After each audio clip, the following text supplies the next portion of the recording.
hello everyone स्वागतम जानाइছো সকলকে পুনৰবাৰ মোৰ চেনেলৰ অন্য এটা ভিডিঅ'লৈ আজি আহিছোঁ তলাতল ঘৰ যেহেতু আজি 31 জানুৱাৰী মেডাম মেফি চলি আছে সেইফালে তলাতল ঘৰৰ প্ৰাংগণত পূজা চলি আছে তাকে অকমান আহিছোঁ আৰু এইফালে আৰ্ট কম্পিটিশনো হ'ব তাৰ বাবে আহিছোঁ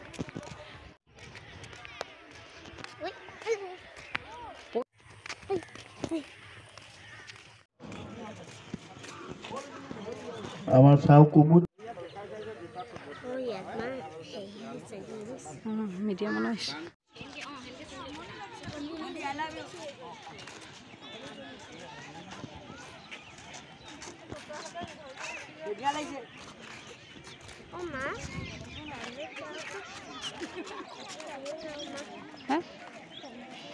কোনফালে যাওঁ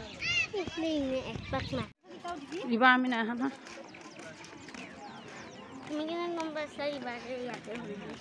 ইয়াতে হৈছিলে কি কৰিবা নো